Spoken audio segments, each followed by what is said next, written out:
সকল দল মত নির্বিশেষে যে যে দলের রাজনীতি করে আমরা সবাইকে সম্মান জানাই, কিন্তু কোনো দুর্নীতিবাজকে আমরা সম্মান জানাই না। এরকম শিক্ষকরা যদি স্কুলে পুনরায় প্রতিষ্ঠিত করে তাহলে আমরা সাধারণ ছাত্রছাত্রীরা ওনাদের কাছ থেকে কী শিখব?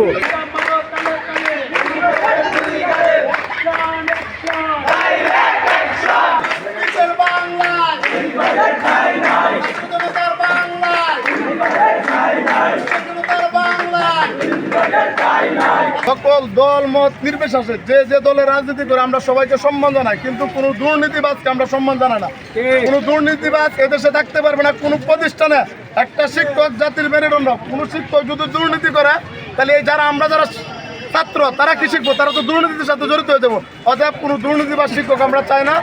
আমরা আপনাদেরকে উদার্তভাবে জানাতে চাই, যদি কোনো জায়গায় কোনো দুর্নীতিবাজের টাই হয়, বাংলাদেশ আপাম জনতা এবং ছাত্র জনতা তার বিরুদ্ধে রুখে দাঁড়াবে। যে আমাদের যে আওয়ামী লীগ স্বৈরাচার আমলের যে শিক্ষক তামিম মাস্টার, উনি 2 বছর পর্যন্ত স্কুলের প্রতিষ্ঠানে আসে নাই, অথচ উনি যদি স্কুলেরই শিক্ষক ছিল। তো আমরা আজকে আসছি যে কিছু কালো উপশক্তি যে ওই তামিম মাস্টারকে টাকার বিনিময়ে হাতাত করে স্কুলের ভিতরে আবার পুনরায় পুনর্বাসন করতেছে। আমরা সাধারণ শিক্ষার্থীরা বলতেছি যে এরকম শিক্ষকরা যদি স্কুলে পুনরায় প্রতিষ্ঠিত করে তাহলে আমরা সাধারণ ছাত্রছাত্রীরা ওনাদের কাছ থেকে কী শিখব? এরকম দুর্নীতিবাজ টাকার কাছে যারা জব্দ তাদেরকে যদি প্রতিষ্ঠানে আনা হয় তাহলে সাধারণ শিক্ষার্থীরা আর ভালোভাবে পড়াশোনা করতে পারবে না।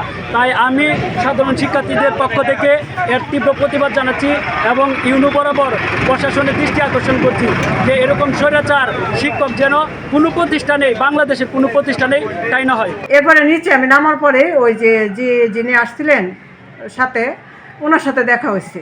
বললো যে কী বললো ইউনো স্যার আপনাকে কী বলছে? আমি বলছি স্যার এই কথা বলছে যে কমিটি আসার আগে আপনি কোনো ডিসিশন নিতে পারবেন না। একক ডিসিশনের তো কোনো ছুটি বা কোনো কিছু হয় না। প্রধান শিক্ষক তো 3 দিনের বেশি কাউকে ছুটি দিতে পারে না। নৈমিত্তিক ছুটিগুলি শুধু আমার এখতিয়ার আছে। এরপরে সমস্ত ছুটি মিটিংয়ে করতে হয়। পরে উনি আর কিছু বলে নাই। আমি আইসা পড়ছি স্কুলে।